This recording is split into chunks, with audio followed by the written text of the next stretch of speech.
Hey everyone, I'm Felicia Kashevaroff, an ICF-certified relationship coach and founder of Tend Task. If you've been following this mental load fix series, you've learned what the mental load is, how to assess it, the progressive handoff method, and how to start these conversations effectively. But the real work begins after those initial conversations.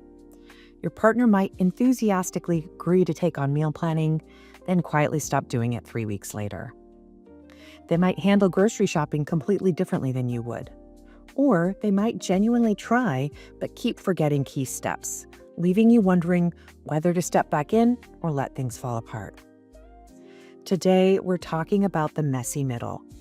What to do when the progressive handoff doesn't go smoothly. How to maintain momentum without becoming the mental load police, and strategies for long-term successes that actually stick. Let's start with the most common scenario I see. Your partner agrees to take ownership of something, starts strong for the first few weeks, then gradually stops doing it without any big announcement. This isn't necessarily about bad intentions. It's about how behavior change actually works. Most people experience what researchers call an enthusiasm curve with new habits.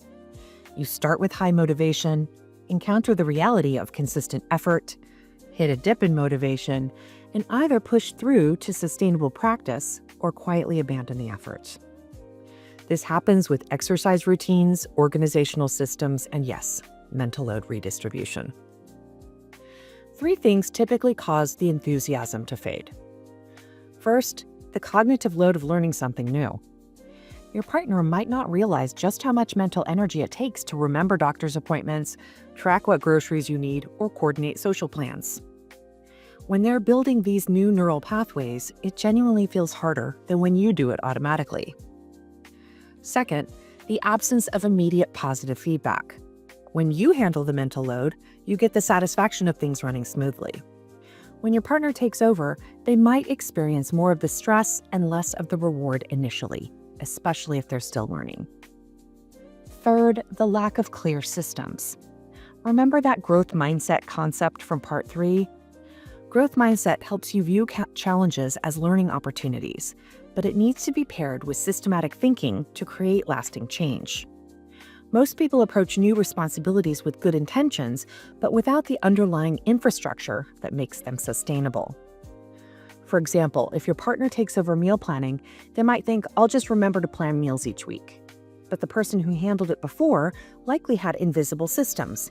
Maybe they automatically checked the family calendar while drinking morning coffee, kept a running grocery list on their phone, or mentally noted what was running low while cooking dinner. Without creating that systematic infrastructure, your partner is essentially trying to remember everything through willpower alone. That might work for a few weeks until other priorities compete for their attention. When you notice enthusiasm waning, avoid the temptation to either rescue the situation or deliver a lecture. Instead, try something like this. I've noticed meal planning hasn't been happening consistently lately. I'm wondering how it's been feeling for you to manage this and how I can support you without us defaulting back to where we started. This opens the door for problem solving rather than defensiveness. Maybe they need better systems, clearer expectations, or to start with something smaller. The goal is to understand what's making it difficult, not to shame them back into compliance. Here's a scenario that trips up almost every couple. Your partner takes ownership of something and handles it completely differently than you would. They buy different groceries, organize events differently, or have different standards for cleanliness. This is where many mental load redistributions fall apart. The first thing to ask yourself is this about the outcome not working, or is it about it not being done your way? This distinction is crucial because conflating the two will undermine the entire process. If your partner takes over meal planning but chooses restaurants you don't love, that's a preference issue you can negotiate. If they take over meal planning but consistently forget to account for dietary restrictions, that's an outcome issue that needs addressing. When outcomes work but the process is different, practice something called method tolerance. Your partner might shop for groceries more frequently with shorter lists instead of one big weekly trip. Handle social planning with less advance notice but equal success.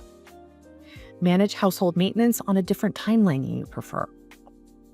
As long as the core need is met, food appears, events happen, things get maintained, allow their approach to stand. Micromanaging the method defeats the purpose of redistributing the mental load. However, when outcomes genuinely don't work for your family, address it directly. I noticed a specific outcome. This isn't working for our family because of the specific impact. Can we problem solve this together? For example, I noticed we've run out of milk 3 times this month. This creates stress because we rely on having it for morning coffee and cereal. Can we figure out a system that works better? Focus on the functional impact, not the method. Your partner might solve this by setting phone reminders, buying milk in larger quantities, or switching to a non-dairy alternative that lasts longer. The solution matters less than the outcome. Remember that different approaches often emerge during the competence building phase we discussed in Part 3. As your partner develops their own relationship with these responsibilities, they'll naturally find methods that work with their brain and schedule. This is actually a sign of successful ownership, not a problem to solve. Now, let's address something really important: quiet resistance. This is when your partner doesn't explicitly refuse to take on the mental load, but consistently forgets or does such a poor job that you end up taking it back. This pattern is particularly frustrating because it's hard to address directly.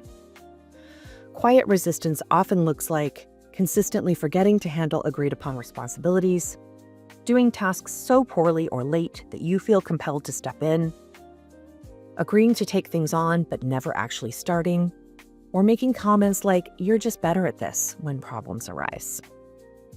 This pattern usually stems from one of 3 sources: feeling overwhelmed by the responsibility, disagreeing with the need for change but not wanting to say so directly, or unconsciously testing whether you'll actually follow through with the redistribution.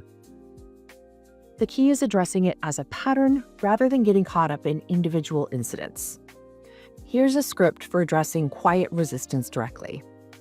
I want to talk to you about how things have been going with this specific area. Over the past time frame, I've noticed that I've ended up handling it more often than we discussed. I'm not interested in keeping score, but I am interested in understanding what's making this difficult to stick with. What has your experience been? Then listen for what's really happening. Are they feeling overwhelmed? Do they disagree with the importance of the task? Are they testing whether you'll actually let them handle it their way? If the conversation reveals that they simply don't want to handle the responsibility, then you have a decision to make. You can negotiate a different division of labor, accept that you'll continue handling it while they take on something else of equal mental load, or clearly state that the current pattern isn't sustainable and needs to change. What you can't do is continue the cycle where you take things back whenever they don't handle them perfectly. This reinforces the pattern you're trying to break. Sometimes you need a complete reset. I think we need to restart our approach to sharing this specific area. The current pattern isn't working for either of us. Let's figure out what would actually be sustainable rather than continuing to struggle with something that's not clicking. If you find yourselves having this reset conversation repeatedly, or if these discussions consistently become arguments rather than problem-solving sessions, that might be a signal that you could benefit from working with a relationship coach. Sometimes an outside perspective can help identify patterns that are hard to see from within the relationship and provide structured approaches that fit your specific dynamic. Even when the progressive handoff starts successfully, many couples experience backsliding, gradually drifting back to old patterns without realizing it.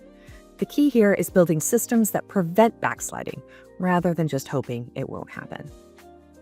The most effective prevention strategy is continuing the regular check-ins from the progressive handoff method we covered in Part 3. Remember those bi-weekly conversations during the initial handoff period? Those same check-ins need to continue long-term, though you can space them out to monthly once new responsibilities become established. These aren't complaint sessions, they're ongoing system optimization meetings. Here's a simple framework. What's been going well? What's felt challenging? Is there anything we want to adjust? Research on habit formation suggests that most new patterns need about 3 months to feel automatic. Expect that you'll need active attention and adjustment during this period. After 3 months of consistent practice, your partner should be able to handle their areas of mental load without as much cognitive effort. Backsliding often happens during stressful periods, work deadlines, family emergencies, or major life transitions. During these times, couples unconsciously revert to old patterns because they feel easier. Plan for this by discussing how you'll handle mental load during stressful periods. When life gets overwhelming, how do we want to handle our household responsibilities?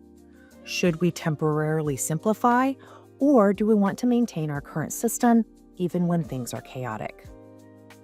The goal is accountability without becoming the mental load police. This means creating systems where both people can see whether things are working rather than one person monitoring the other.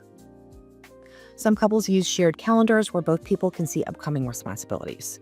Others do weekly planning sessions where they review what needs attention. The specific method matters less than having transparency that doesn't require one person to track everything. Let's talk about what sustainable mental load sharing actually looks like long-term.